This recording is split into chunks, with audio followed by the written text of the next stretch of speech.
je pense qu'il est très très difficile d'imaginer ce qui se passe sur une ligne de départ quand on est en finale des Jeux Olympiques ou en finale des Championnats du Monde, si on ne l'a pas vécu soi-même ou si on ne l'a pas vécu par procuration. C'était sans arrêt comme ça, la bagarre, sans arrêt, la bagarre. À tel point que je me suis dit, qu'est-ce que je fous là ? La première chose déjà que je me suis dit quand j'étais entraîneur, je me suis dit, si un jour tu n'essayes plus de créer, il faut changer de métier. Déjà qu'elle transforme son rêve en but, déjà ça change tout, parce que rêver d'être champion olympique et vouloir être champion olympique, ça change déjà tout. Bonjour à tous, ici Renan Branchard sur la clé du succès. Alors, il y a des choses qu'on pense inaccessibles. Alors, battre un record du monde à presque 40 ans, gagner 8 médailles olympiques, être 12 fois champion du monde, permettre à une équipe en quête de résultats de tout gagner, ou devenir la première femme championne d'Europe, championne du monde, championne olympique la même année. Eh bien, il y a des personnes qui y sont parvenues. Et le but du podcast est de décrypter les clés de leur réussite pour vous inspirer, vous aider à casser vos barrières, vous accompagner dans vos objectifs, connaître en quelque sorte leurs recettes qui leur ont permis d'atteindre un réel succès ou tout simplement vous permettre d'en savoir un peu plus sur eux. Alors je vous propose 3 formats sur le podcast. Celui d'origine pour discuter avec les personnalités qui entourent les athlètes. Entraîneurs, mentors, kinés, préparateurs mentaux, sportifs, nutritionnistes qui dans l'ombre font briller les sportifs que nous connaissons tous. Ensuite, les portraits d'athlètes où on partira à la rencontre des sportifs à succès qui s'entraînent dur et qui relèvent chaque jour des défis de plus en plus grands. Enfin, le dernier format reconversion où on parlera avec d'anciens athlètes de haut niveau qui nous ont marqués et qui sont passés à autre chose. On retracera leur parcours et surtout, on découvrira comment et dans quoi ils se sont reconvertis. Alors, abonnez-vous au podcast sur votre plateforme d'écoute préférée pour être au courant du nouvel épisode qui sort toutes les 2 semaines, le mercredi matin. Et une dernière chose, vous êtes très très nombreux à écouter le podcast, mais peu à en parler autour de vous. Donc la première chose, si vous avez un iPhone ou un Mac à portée de main, allez maintenant mettre 5 étoiles sur Apple Podcast et un commentaire gentil. Ça vous prend même pas 1 minute, top chrono à partir de maintenant. Mais ça m'aide beaucoup pour convaincre de nouveaux invités à venir sur le podcast et vous proposer un contenu toujours au top. La seconde, parlez du podcast sur les réseaux, je vous repartagerai, ou parlez-en à au moins 3 personnes autour de vous. Ils seront contents de découvrir un nouveau podcast qui vous a plu. Allez, je vous souhaite une très très bonne écoute et j'espère que ces échanges vous inspireront autant qu'ils m'ont inspiré à les enregistrer.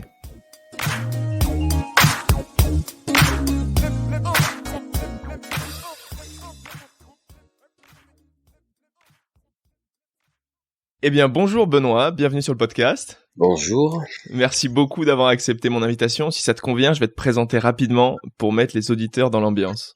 Ok, allons-y. Alors Benoît Vétu, tu es l'entraîneur de l'équipe nationale de sprint japonais. Mais avant cela, tu as beaucoup voyagé. D'abord cycliste professionnel, j'ai lu que tu étais considéré à tes 20 ans comme un des meilleurs démarreurs au monde. Tu es médaillé d'argent à Bogota en 95, premier du kilomètre à 2 reprises en Coupe du Monde. Mais en 96, des problèmes de dos t'empêchent de continuer cette belle carrière en devenir. Et tu t'orientes vers le professorat. Alors je sais pas, tu me le diras tout à l'heure, si toute cette rage de gagner, cette énergie sportive, tu l'as déplacée sur ton rôle d'entraîneur, mais ça te réussit bien. Tu commences au Pôle France à Hyères, où t'entraînes des Michael Bourgoin, Clara Sanchez, Sandy Claire qui remportent des championnats de France, d'Europe, championnats du monde.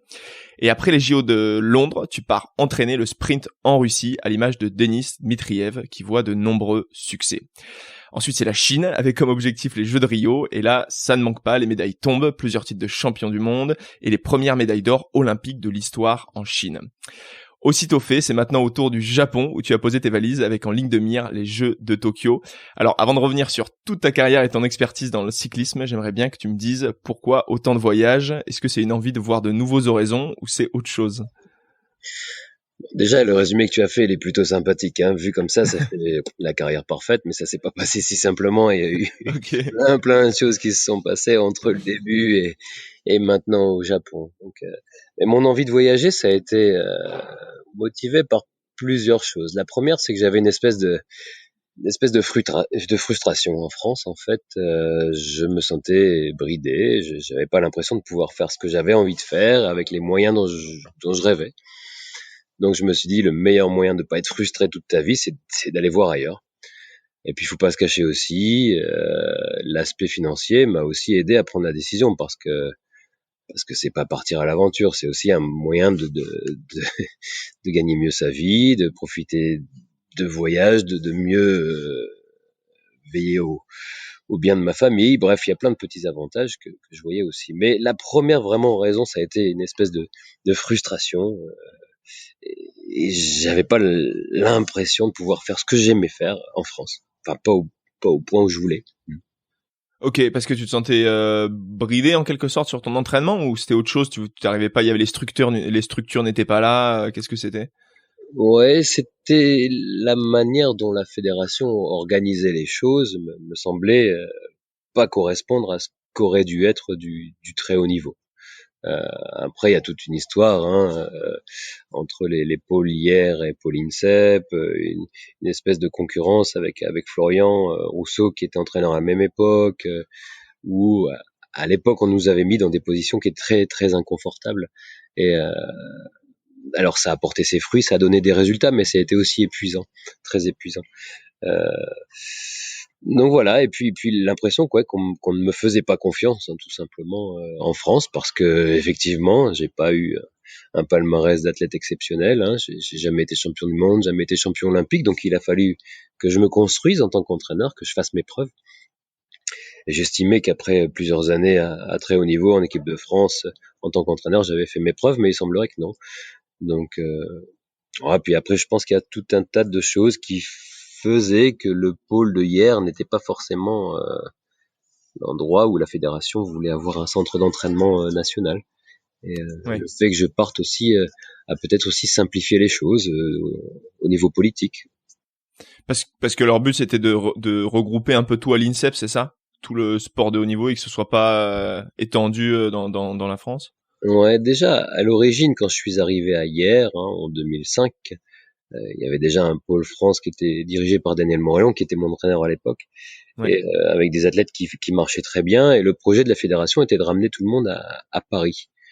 Alors, moi, j'étais pas contre ce projet à la base, même si j'avais l'idée que ça serait difficile pour ceux qui vivaient dans le sud d'aller monter à Paris. Mais une fois que je suis arrivé là-bas, l'ambiance était bonne, on faisait du bon travail et les athlètes avaient vraiment pas envie de bouger à Paris. Donc c'est un peu ce qui a rendu les choses difficiles. Parce qu'en fait, entre 2005 et 2012, chaque année, il a fallu qu'on montre qu'on avait raison d'être ailleurs et qu'on pouvait être performant en étant ailleurs et que la solution n'était pas de rassembler tout le monde à Paris. Donc ça a été un peu notre leitmotiv.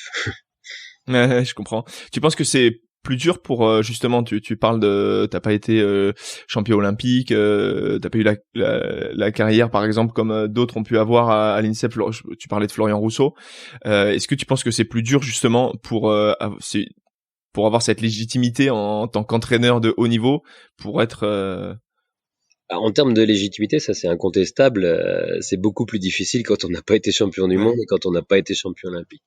Maintenant, j'ai moi vécu pendant près de 9 ans avec une championne et grâce à laquelle aussi j'ai appris ce que c'était que d'être un champion. Et ma carrière n'a pas été très brillante, faut être honnête. J'étais effectivement un des meilleurs, peut-être le meilleur des meilleurs du monde, mais j'ai jamais été un athlète irréprochable et exceptionnel. Et mon palmarès, forcément, s'en est ressenti. Et tu disais tout à l'heure qu'en 96, j'ai dû mettre les voiles à cause d'une blessure au dos, mais mon analyse n'est pas celle-là. C'est que j'étais pas suffisamment fort pour assumer ce qu'on me demandait et que ma capacité d'être à très très haut niveau était limitée. Et voilà, je m'en suis bien rendu compte. Je parle pas de physique, je parle que c'est plutôt un aspect mental. Bref, et j'ai vécu en fait deux carrières, une carrière d'un coureur moyen et qui était pas forcément, qui avait pas forcément l'âme d'un champion, et puis la carrière de Félicia Ballanger avec qui je vivais 24 heures sur 24, puisqu'on s'entraînait ensemble, on allait à l'école ensemble. Et le fait de vivre avec Félicia m'a donné aussi une très très grosse expérience de ce qu'était un athlète de très haut niveau, de ce qu'était un champion du monde, de ce qu'était un champion olympique, et m'a permis en fait de désacraliser ce que c'était. Et m'a permis de voir comment fonctionnait un grand champion ou une grande championne. Et ça a été une expérience en parallèle de la mienne qui m'a donné beaucoup d'atouts. Parce que j'avais mon passé de sportif euh, qui avait quand même plus enchaîné les échecs que les succès.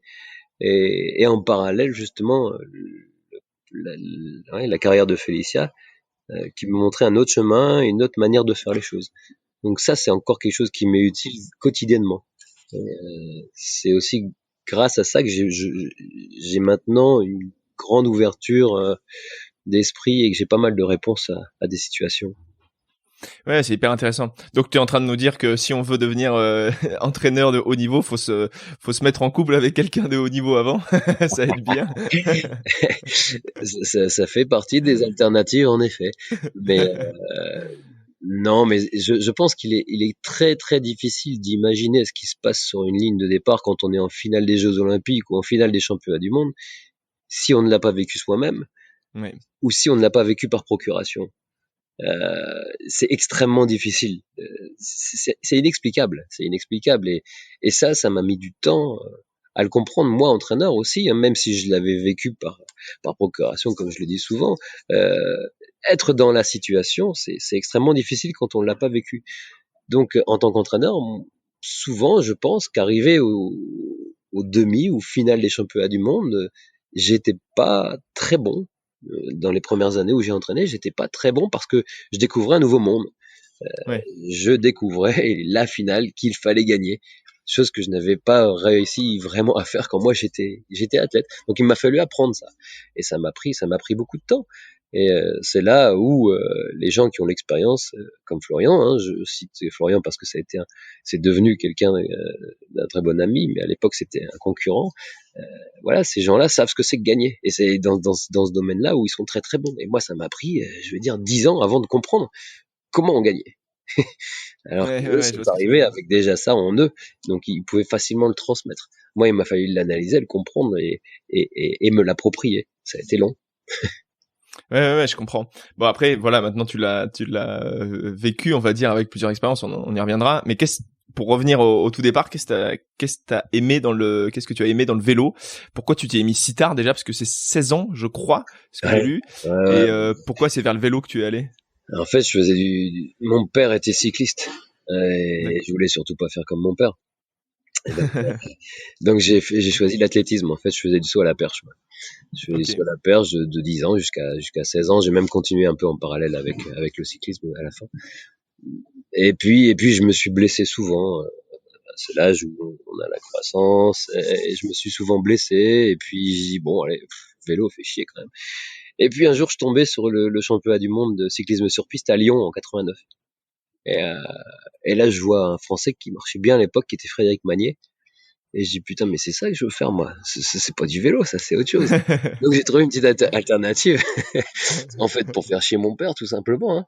Et voilà, c'est ça que je veux faire. Et donc je suis allé à l'époque à Roubaix, au Vélodrome de Roubaix, rencontrer le meilleur sprinter de la région, qui était Luc Migraine. Ok. Et ça, Luc Migraine, je pense pas que vous le connaissiez, mais bon, c'était le fils du patron de chez Cofidis. À D'accord. l'époque, je le savais pas. Et c'était l'ennemi juré de Frédéric Magnier à l'époque. Et ça, je le savais pas non plus. Donc, je suis allé voir ce gars, je dis, je veux faire du sprint. Le gars, il m'avait jamais vu, il s'est dit, qu'est-ce qu'il fait, lui? Mais comme lui, il s'ennuyait un peu étant tout seul sprinter dans la région, il me dit, bah écoute, la semaine prochaine, je m'entraîne, samedi matin, tu viens avec moi. Et puis, il s'avère que j'avais une qualité sur le départ arrêté qui était assez hors du commun, donc il m'a tout de suite pris sous son aile. Et il m'a dit, bah écoute, viens t'entraîner avec moi quand tu peux. Donc, ma maman m'emmenait 2 à 3 fois par semaine à Roubaix, qui était à 50 km de chez moi, pour que je puisse m'entraîner avec ce gars. Ok. C'est marrant. Et du coup, donc t'as eu on a évoqué tout à l'heure cette carrière et on a évoqué en 96 ces problèmes de dos. Alors tu m'as dit que c'est peut-être pas à cause de ça finalement. Moi je pensais vraiment que c'était à cause de ça que t'es passé de Non, l'autre côté de la barrière à en fait, l'entraînement, mais j'ai pas arrêté en 96. Hein. En 96, j'ai eu cette blessure, je me suis fait opérer et je suis reparti après.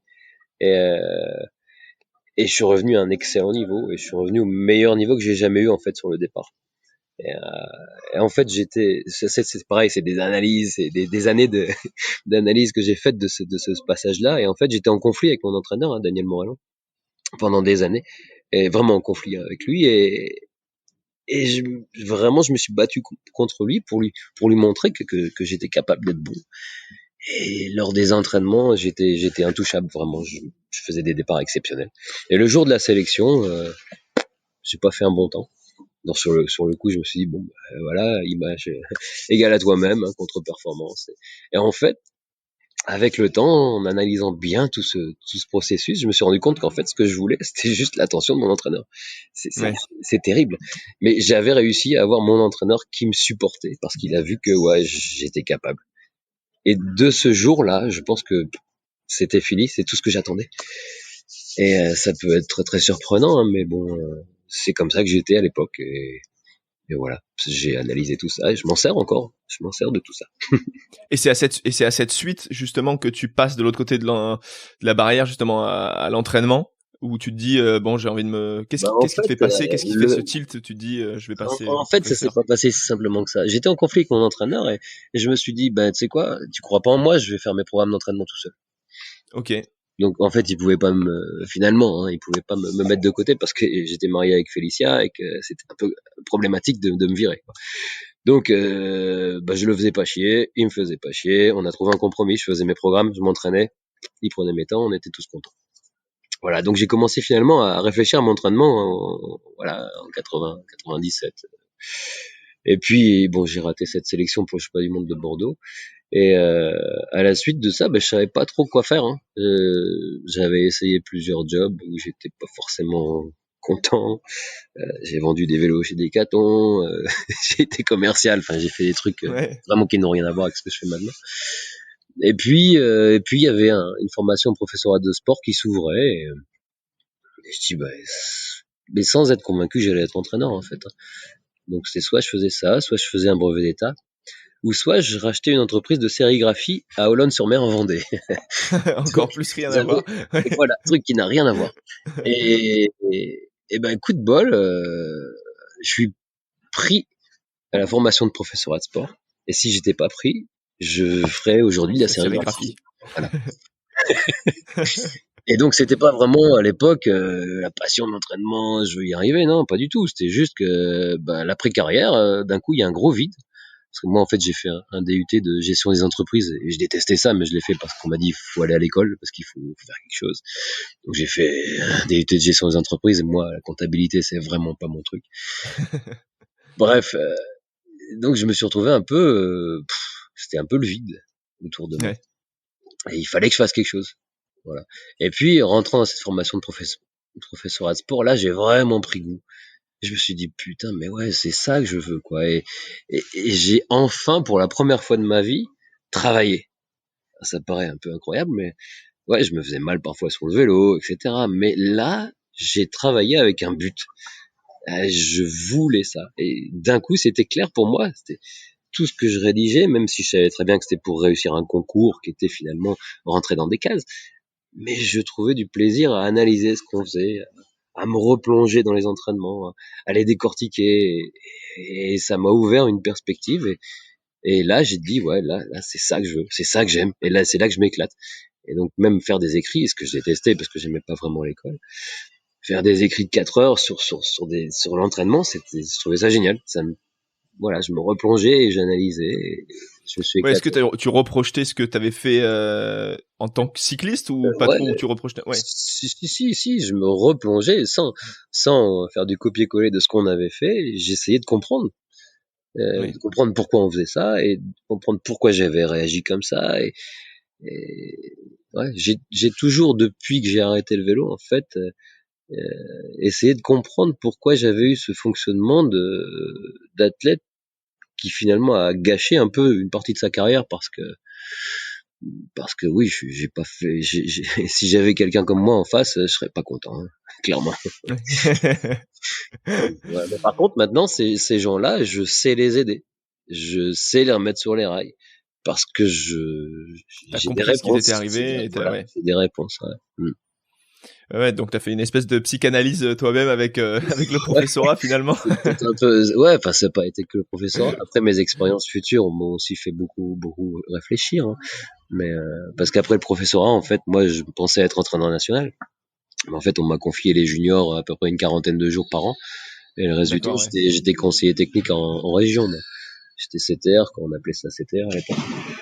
Donc j'étais CTR en région, donc CTR, ben tu conduis des gamins sur des courses sur route, sur des cyclocross, sur des courses BMX, sur du VTT, enfin t'es partout, tu fais des formations de brevet d'éducateur, premier degré, enfin et on me disait patiente, patiente. J'ai fait 1 an comme ça, 2 ans comme ça, 3 ans comme ça, et puis au bout de 3 ans, j'ai dit c'est bon, bah, c'est pas ça que je veux faire, je veux entraîner des Ouais. sprinters quoi. Et donc je suis parti. Je suis parti et vraiment pas content de la manière dont la fédération faisait les choses parce que moi mon objectif c'était de dire voilà on a Morellon et Quintin qui sont en poste, moi je suis là, je veux être entraîneur de sprint, laissez-moi passer une année auprès d'eux et je vais rédiger un peu des mémoires de ce qu'ils font pour qu'on ait une trace de leur savoir parce que depuis tant d'années ils récoltent les médailles et on n'a aucune trace de leur savoir. Oui, ça va se Et perdre, on quoi. n'en a toujours aucun. Hein. Ouais. Et non, c'est pas d'accord. Ok, je dis ok, bah je me casse, j'ai rien à faire dans le vélo. Donc j'ai pris une voie de garage. Je suis parti dans le Pas-de-Calais, ma région d'origine. Et j'ai travaillé à la direction départementale des sports. Le truc D'accord. rien à voir. Et là j'ai continué ma psychanalyse. Et ça a été pendant c'était un travail de bureau où je m'éclatais pas du tout, mais ça m'a permis de faire un point et ça a été mon premier contact avec la Chine en fait. C'est la première fois que je suis allé entraîner en Chine en 2004. D'accord. Et ça m'a remis sur les rails de l'entraînement. Et à la suite de ça, je suis parti en Nouvelle-Calédonie, où il y avait un pôle de jeunes. Et je suis parti entraîner là-bas pendant 1 an. Et pendant cette année où j'étais en Nouvelle-Calédonie, la fédération m'a rappelé pour prendre le pôle de hier. C'est un peu, je sais pas si tu arrives à suivre tout, mais Ouais, voilà. ouais, ouais, complètement. Donc t'es revenu arrière, mais t'avais en fait, c'est parce qu'en fait 2004 c'est hyper tôt quand on se rend compte par rapport à la Chine, parce que t'es parti la Je suis Chine parti bien en plus Chine en tard. 2000, après quand est-ce que je suis parti en Chine, moi? Après Rio, c'est pas... Non, Non, juste avant Rio, juste avant Rio. après Londres, je suis parti en Russie pour une année et ensuite je suis parti en Chine. Ouais, c'est ça, oui. Oui, donc t'avais déjà un pied. Alors, donc comme on l'évoque, t'es parti à plein d'endroits. Donc t'as eu l'expérience du cyclisme sur piste sur différentes cultures. Si tu retenais 2 ou 3 choses de la culture du vélo dans chaque pays où t'es passé sur le cyclisme, qu'est-ce que tu retiens? Quelles sont les différences, tu vois, en France, Russie, Chine, Japon? Qu'est-ce qui est vraiment typique, on va dire, de ces pays sur le cyclisme? Les Japonais ne savent pas faire du vélo. Clairement, ils commencent la plupart le vélo très très tard. Quand je dis très tard, D'accord. c'est 16-17 ans. Mais nous, on commence parfois à 16-17 ans, mais on sait faire du vélo avant, quoi. On joue avec les copains dans la rue, on pratique le vélo. Ah, donc c'est pas dans leur culture même générale, quoi. Ouais. Et là, j'ai des grosses lacunes techniques sur des choses qu'on apprend quand on est gamin.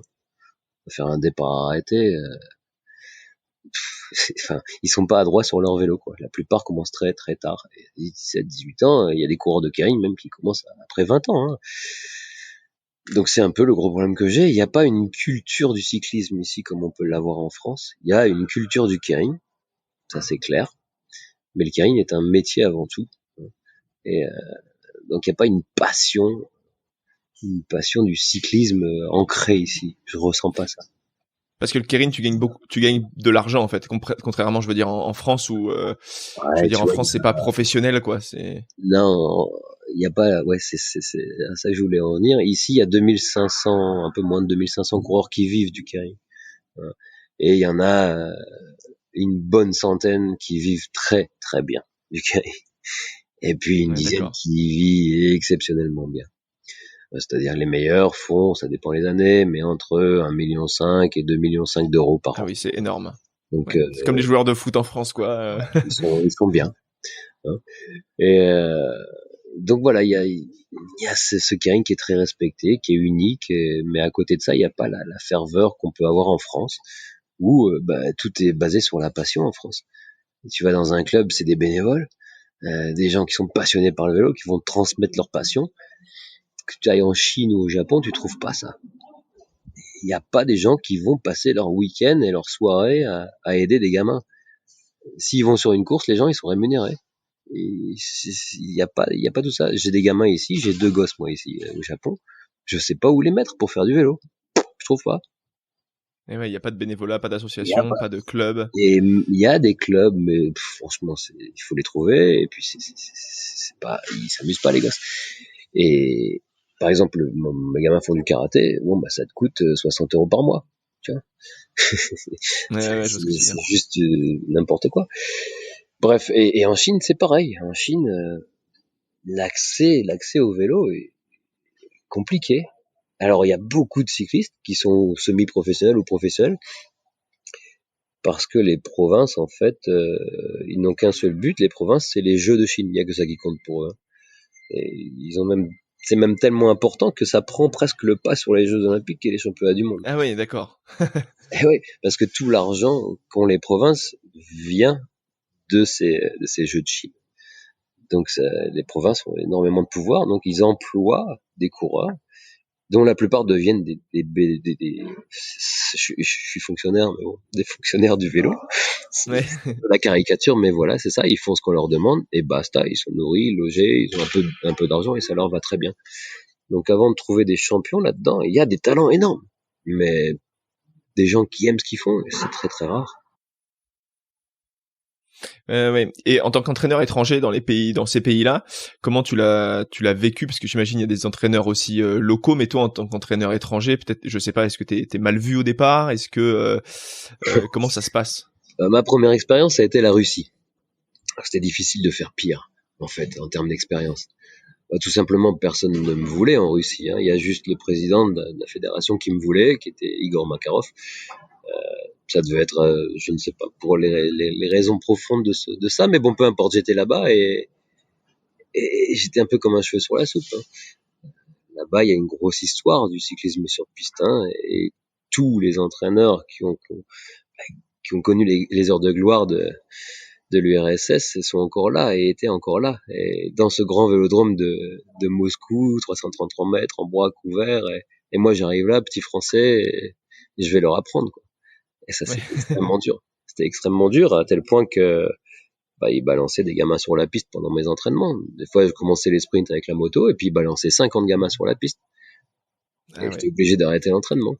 Ou alors on avait des séances de musculation et ils fermaient la salle de musculation. On pouvait pas s'entraîner. Enfin bref, c'était sans arrêt comme ça, hein. La bagarre, sans arrêt, la bagarre, la bagarre, la bagarre. À tel point que je me suis dit, qu'est-ce que je fous là? Heureusement, j'ai eu vraiment des bons feelings avec Denis, particulièrement Dmitriev, et avec Voinova aussi, avec qui ça s'est bien passé. Donc il y a quelques coureurs avec qui ça s'est très très bien passé. Et Denis, ça a été vraiment quelqu'un de très particulier qui lui vraiment a cru en moi et on a bossé ensemble et on a ramené la première médaille pour la Russie parce qu'il n'y en avait pas eu avant. Donc ça faisait 29 ans finalement qu'il n'avait pas eu de médaille au sprint individuel. Donc il fait deuxième au championnat du monde à Minsk et je me suis dit, bah là ça va être facile maintenant, j'ai montré qu'on pouvait faire quelque chose de bien. Ah bah non, c'était pire. C'était pire parce Il qu'en fallait fait, surtout pas que le français montre qu'il non, était plus fort que les Russes, mais quoi. surtout pas parce qu'en fait, tu fais quoi? Tu leur mets le nez dans leur caca et tu leur montres qu'ils font de la merde depuis 30 ans. Et il fallait pas ça. Alors c'était inviable. C'était invivable. Et j'allais donc à l'entraînement tous les jours. J'habitais en haut du vélodrome, moi, à peu près 1 kilomètre à Krylatskoye. Et donc je descendais à vélo souvent à l'entraînement et je me disais, putain, qu'est-ce que tu fous là? Et je me disais, allez, t'es bien payé, il faut le faire. Et un jour, je me suis dit, mais qu'est-ce que tu fais là? T'as pas choisi ce métier-là pour ça. Qu'est-ce que tu fais là? Et donc j'ai dit, allez, je démissionne. J'ai dit, j'arrête. Mais ça n'a pas été si simple que ça de démissionner. Hein. Ça a été très très compliqué. Hein. J'ai eu des menaces. Ça a été vraiment très très loin. Très très loin. Bref, ça a été ma première expérience et dont l'entraîneur étranger n'est jamais le bienvenu. Hein. Forcément. C'est un peu à double facette, à double tranchant, à double facette. Ouais. Il y a un côté où on est extrêmement bien reçu, mais vraiment respecté, vraiment, c'est même trop parfois. Et puis il y a un autre côté où tu sens bien que tu fais chier, quoi. Il y a beaucoup de monde qui se dit, mais qu'est-ce qu'il fout là, quoi. Ce qu'il fait, je peux le faire. Enfin bref, c'est vraiment difficile. Ici au Japon, ça a été difficile au début, maintenant ça va. Maintenant ça va très très bien même. Parce que voilà, j'ai réussi à bien lier l'équipe nationale et le monde du keirin. J'ai réussi à vraiment pas les opposer, à montrer que ce qu'on faisait aussi pouvait aider le keirin. Donc ça a aidé la promotion du keirin, donc ça a aidé les paris. Donc ici ça se passe très bien. En Chine, j'étais seul contre tous. Hein. Même après les médailles au jeu. Ça a été la médaille au jeu a aidé. Donc les Chinois voudraient que je revienne. Là, demain je peux aller en Chine si je veux. Mais jusqu'à ça a été, j'ai eu des assistants que j'ai dû virer parce qu'ils repassaient derrière moi et qui montaient les athlètes contre moi et qui disaient le contraire de ce que je disais systématiquement. Ah oui, c'est dur, ouais. J'ai eu des assistants qui arrivaient sous à l'entraînement, quoi. Ils conduisaient la moto sous. Enfin, j'ai vécu des trucs, c'est inimaginable. Mais par contre, j'avais des athlètes, je sais pas si c'est trop de dire ça, mais qui m'aimaient, ouais. On était dans une aventure. C'était fabuleux. Et j'ai encore des contacts avec ces athlètes parce qu'on a vécu vraiment, en Chine, j'en ai chié comme jamais, mais j'ai aussi vécu tellement d'émotions avec les athlètes que ça fait une belle balance, quoi. Et j'en garde plein de bons souvenirs. Ouais.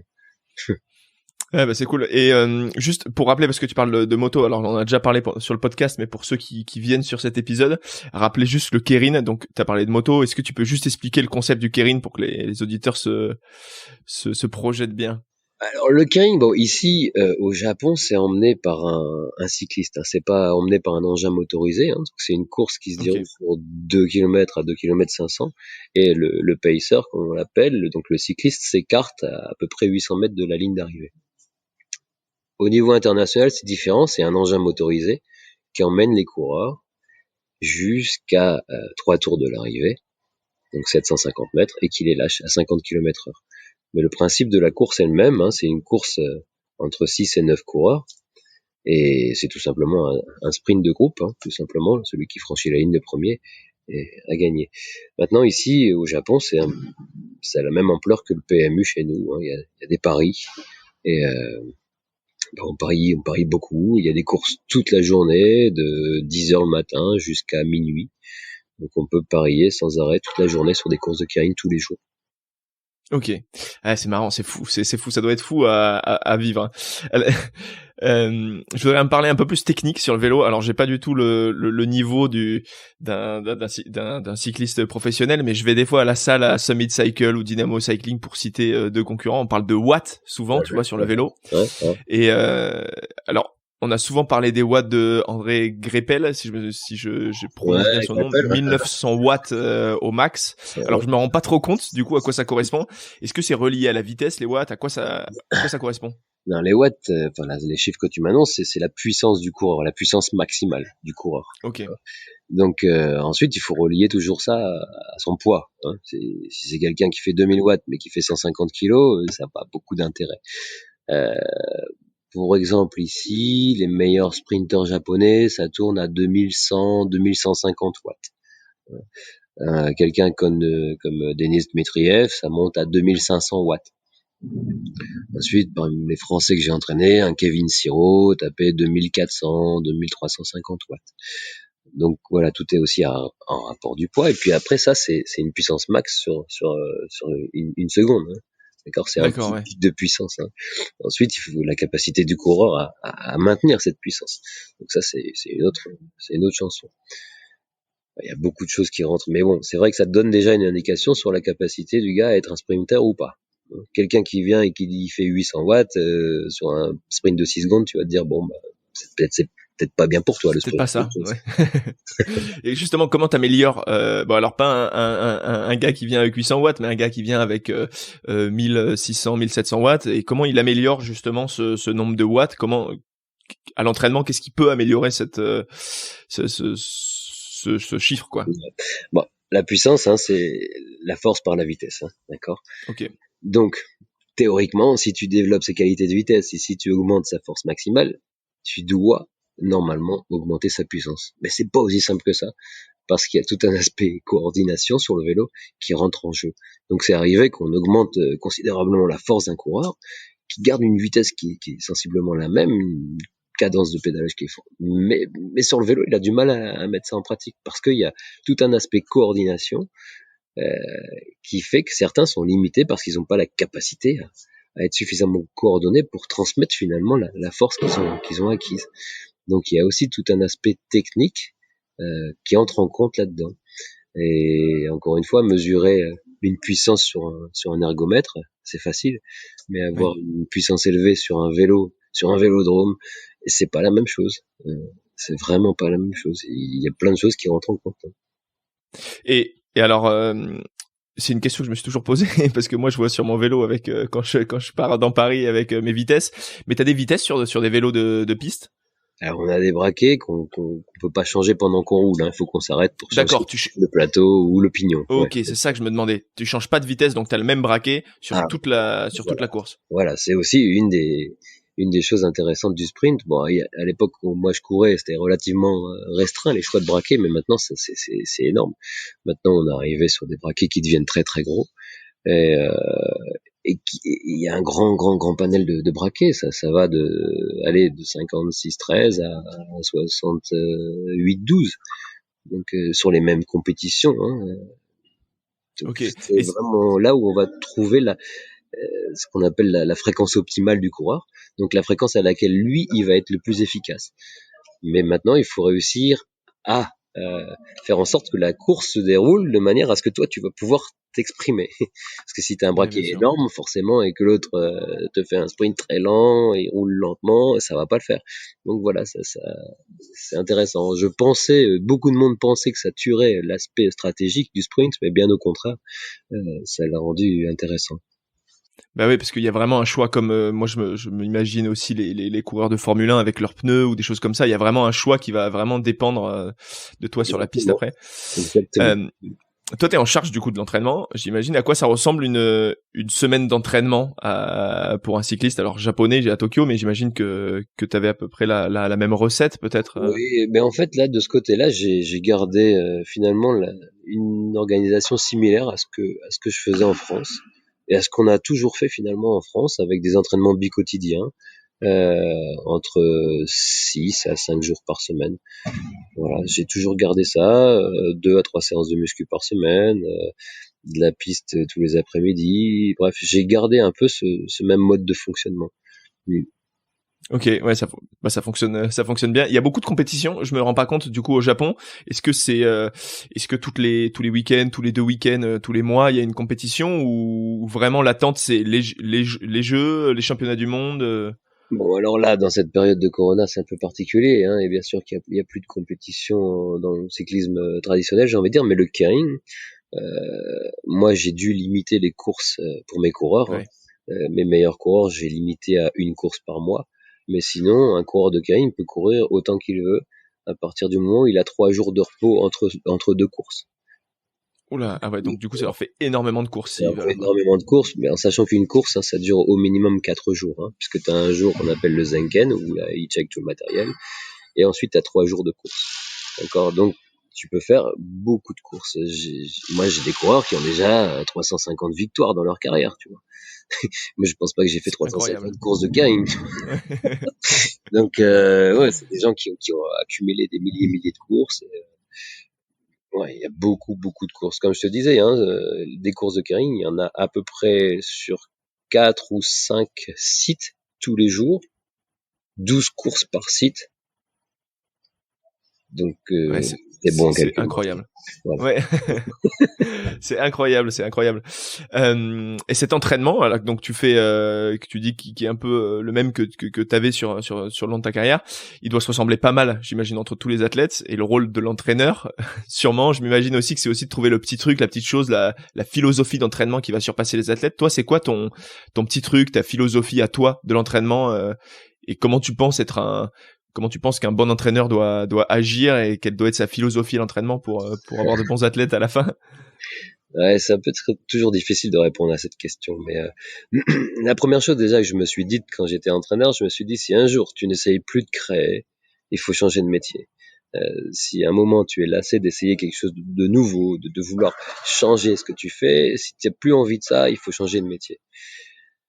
Ensuite, ma philosophie, c'est d'être toujours très honnête avec les coureurs parce que comme on est organisé, c'est-à-dire qu'on passe allez, 5 à 6 heures par jour avec les coureurs, tous les jours. Je passe plus de temps avec mes coureurs qu'avec ma femme. Hein.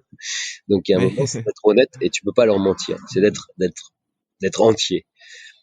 Et, de vraiment d'être capable de t'ouvrir aux coureurs, de pas avoir peur qu'ils te posent des questions et de pas avoir peur d'aller au conflit avec eux. Encore une fois, je me suis servi aussi de ce que j'ai vécu en tant qu'athlète où la discussion était impossible, ou c'était fermé, c'était hermétique, c'était tu fais comme on te dit et point, tu discutes pas.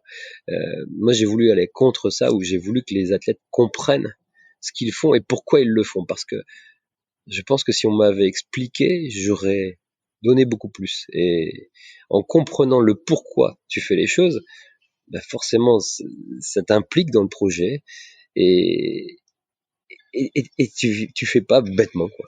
Un mec, tu lui dis, bah, va faire 2 heures de route. Bon, je vais faire 2 heures de route. Mais si tu l'expliques pas pourquoi il les fait, bah, il va pas les faire bien, ou là, il fera contre-cœur, bref. Donc, chaque entraînement, pour moi, il faut que le coureur l'ait compris. Pas forcément que ça aille très, très, très loin dans la physiologie, c'est pas ça le truc. C'est qu'il comprenne ce que ça va lui apporter. Et qu'il comprenne aussi à quel moment la douleur va devoir être finalement une marque d'avoir bien fait le travail. Donc, Ouais, je vois ce que tu veux dire. ouais, et puis c'est vraiment d'être. J'ai toujours aimé être proche des athlètes. J'ai toujours aimé vivre ça avec eux, même être sur le vélo avec eux, et leur montrer que moi aussi je savais souffrir, et parfois leur faire mal aussi, pour leur montrer que ouais, c'est pas normal que je sois devant toi. Bref, des trucs à la con, hein, mais quand je suis arrivé ici, c'était ça, quoi. Attends, j'ai 45 ans, moi je bois des bières, de temps en temps je me fume un cigare et t'arrives pas à me suivre. Il faut que tu changes de métier, quoi. Donc voilà, c'est très très difficile à déterminer une philosophie d'entraînement. Ou je pense qu'il faut être entier, croire en ce qu'on fait, et quand on croit vraiment dans un truc, on est suivi. C'est aussi simple que ça. D'ailleurs, je fais toujours le parallèle avec des soldats, mais c'est pareil. Quand t'as confiance dans le mec qui va t'emmener à la guerre, bah tu vas et tu fonces. Et Ouais. je pense que c'est ça, être un entraîneur, avant d'avoir des méthodes exceptionnelles, avant de connaître la physiologie par cœur, c'est de savoir emmener des mecs à la guerre. C'est de savoir les emmener avec toi, et le faire qu'ils vont te suivre au départ sans aucun doute. Ça, c'est important, qu'il n'ait pas de doute. Ouais, être un super manager. En fait, tu peux le comparer à être un super manager en entreprise, quoi. C'est vraiment ça, quoi. Être un leader et que les personnes aiment te suivre, quoi, parce que t'es entier, vrai. Je sais pas si c'est ça le management. Encore une fois, j'ai jamais trop aimé l'école, mais voilà, quoi. Il y a un moment, tu sens quand les mecs sont avec toi, quoi. Ouais, Et complètement. t'es pas en train de leur répéter 10 fois ce qu'ils doivent faire. Ils sont là, et quand tu les emmènes au départ, un regard, ils ont compris, et ils s'appuient sur toi. On est un des rares sports où on va au départ avec les athlètes, où vraiment on les épaule. Et ça, c'est exceptionnel, parce que jusqu'au moment du départ, tu peux encore être utile. Et je pense vraiment que la performance dans le cyclisme sur piste, elle est dépendante de l'acteur qui est là. C'est pas qu'une question de méthode d'entraînement. C'est pour Tu ça que parles, tu parles beaucoup quand t'es à côté de lui. Là, tu me dis, on les accompagne jusqu'au bout. Tu parles beaucoup avec tes athlètes juste avant de partir, quand tu c'est les pas, épaules justement sur la piste. comme je disais, c'est pas forcément des paroles. Oui, je parle quand c'est nécessaire, selon leur. Déjà, j'apprends à les connaître bien. Après, je sais de quoi ils ont besoin. Et parfois, tu sais, c'est pas juste une question de parler, c'est des fois un regard. Euh, Juste de sentir, tu ressens les choses. Quand on est si proche sur un départ, tu sens les choses. Tu sens le mec quand il a peur, et tu sens que ton entraîneur, s'il tremble, s'il a pas confiance en toi, ou tout ça. Le truc, c'est qu'ils sentent que ouais, tu crois en eux. C'est plein de choses qui sont très difficilement explicables, mais qui sont ressenties. Et c'est Non, dur mais je vois ce que parfois tu de veux dire. mettre Ouais. des mots. Mais oui, il y a des moments où je vois, quand je vois que c'est nécessaire que j'aille parler à un athlète, je vais lui parler. Mais je sais déjà à quoi il répond. Je vais pas aller m'aventurer à lui dire des trucs, fais ci, fais ça, si je sais que ça va être une erreur. La première étape, c'est déjà d'apprendre à les connaître, et à les cerner, et à savoir de quoi ils ont besoin. C'est pour ça que j'aime bien aussi aller un peu creuser un peu d'où ils viennent, de quel milieu familial ils viennent, voilà, comment connaître un peu leur vie. Ouais, mais d'être très proche d'eux, mais c'est très intéressant. Alors, avant de terminer notre discussion, j'ai 3 questions donc que je pose d'habitude. C'est pour la fin de notre discussion. Alors, la première question, c'est une question pratique. C'est comment. Alors, comme je l'ai dit au début, tu étais considéré comme un des meilleurs démarreurs au monde. Donc, comment démarrer rapidement sur un vélo? C'est simple, à chaque fois que j'étais arrêté à un feu rouge, il fallait que je démarre plus vite que les voitures. Mais sérieux, c'est vrai. Quand j'étais gamin, j'avais une obsession, c'était de démarrer plus vite que tout le monde. Alors, je sais pas d'où ça vient, mais voilà, tu vois, tout le monde des mecs qui t'écrivent des bouquins sur la technique du départ arrêté, mais quand t'es gamin, tu la trouves la technique. Parce que tu veux aller vite. Et tu trouves la réponse. C'est inné. Ouais. Et voilà. Je voulais juste aller plus vite, démarrer très vite au feu rouge. Donc peut-être la technique, c'est sur l'entraînement, sur la piste, mettre une voiture, peut-être que ça marchera mieux pour le départ arrêté. Mais le problème aussi, c'est que c'est quelque chose qui va s'acquérir très jeune. C'est extrêmement difficile de le changer après. C'est pour ça qu'ici, j'ai des difficultés sur les départs, parce que à 17, 18 ans, 19 ans, changer une technique de départ, c'est extrêmement compliqué. Ouais, j'imagine. Si tu avais une routine, alors peut-être que tu as une routine même maintenant en tant qu'entraîneur, ça peut être intéressant, ta routine avant ou après une compétition, un événement important. Non, j'ai pas de... Et si t'en avais pendant que t'étais sportif de haut niveau? Ça, c'est un truc que je me suis jamais posé la question, par exemple, tu vois. Non, j'ai pas de routine. J'ai des habitudes. J'aime bien quand on est au championnat du monde ou au jeu, j'aime bien avoir ma place, mon ordinateur, ma machine à café, mon chrono. J'aime bien que tout soit mon bidon en général avec mon nom dessus. Voilà, mais j'ai pas d'autre routine que ça. Tout doit être bien cadré, bien calé. Je sais où sont les choses et autour de cet ordinateur. Après, oui, je vois le vélodrome et j'ai mes repères. Et j'ai aussi la chance d'avoir souvent une interprète avec moi et ça fait partie des choses qui jouent un rôle exceptionnel parce que c'est ta voix et en même temps c'est quelqu'un avec qui tu peux partager les choses et avoir un feedback en direct, c'est pas mal. Ouais, et puis j'imagine il faut avoir une confiance énorme aussi avec elle parce que finalement c'est elle qui transmet tes paroles, donc tu sais pas au départ si elle va bien transmettre. Ça c'est la grosse difficulté, donc j'ai aussi des interprètes dont je comprenais bien que ça n'allait pas, mais que ce soit en Chine ou ici maintenant, j'ai une chance incroyable. En Chine, j'ai eu l'ancienne interprète de Daniel Morellon qui était en Chine avant moi, donc elle connaissait déjà le cyclisme et elle a un français parfait. Donc c'était génial et puis c'est quelqu'un avec qui le feeling est super bien passé, donc on s'est entendu très bien, c'est une très bonne amie. Et ici, au bout d'un moment, j'ai trouvé une interprète française pour traduire le japonais. Donc ça me fait gagner un temps fou parce que même si elle va pas traduire mot par mot ce que je dis, elle va comprendre le sens de ce que je dis. Et oui, ça change tout parce que si j'ai une interprète, c'est vraiment pour être dans la précision et dans les choses pointues. Donc avoir quelqu'un qui comprend le sens de ce que tu dis, c'est bien mieux que d'avoir juste quelqu'un qui traduit tes mots sans les comprendre. Parce qu'il y a il y a les émotions qui doivent passer. Ça, oui, c'est ça. Et comme tu dis, il y a le ressenti et le ressenti, si t'as pas la langue maternelle, c'est vrai que c'est difficile. Ouais. Difficile. Mais encore une fois, je parle beaucoup d'émotions, mais pour moi, c'est ça, coach. Et si tu es une interprète qui casse tout ce que tu essayes de transmettre, wow, c'est terrible. C'est terrible.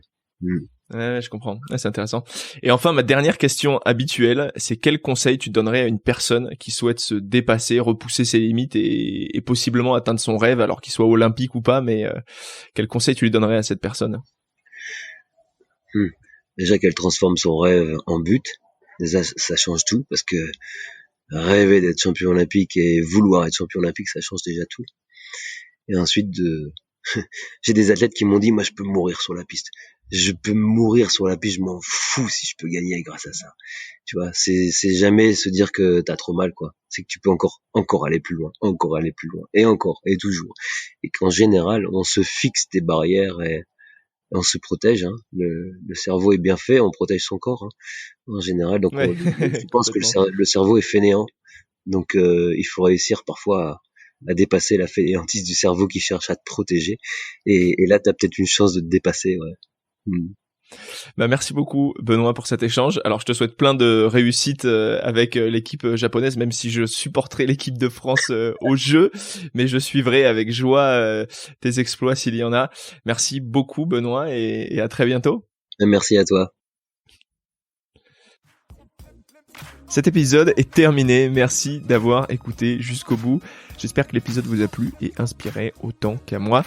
Je radote, mais n'hésitez pas surtout à me suivre sur les réseaux, me faire vos commentaires, vos retours et me donner vos idées d'invités pour les prochains. Sur Instagram, 2 comptes à suivre, @LCDS comme la clé du succès, lcds.podcast.sport. Et mon compte perso, @Bronchard Mikhailov. Je suis assez actif aussi sur LinkedIn, donc n'hésitez surtout pas. Ensuite, pour convaincre des invités toujours aussi inspirants, j'ai besoin de votre aide pour partager le podcast autour de vous sur les réseaux sociaux aussi, mettre des notes sur Apple Podcast, vous abonner sur Spotify. Enfin, je remercie beaucoup Marine Ferry et Félix Fatalo qui m'aident beaucoup depuis peu sur le podcast et qui vont permettre à celui-ci d'être écouté chez tout le monde. Allez, je vous dis au prochain épisode, à plus.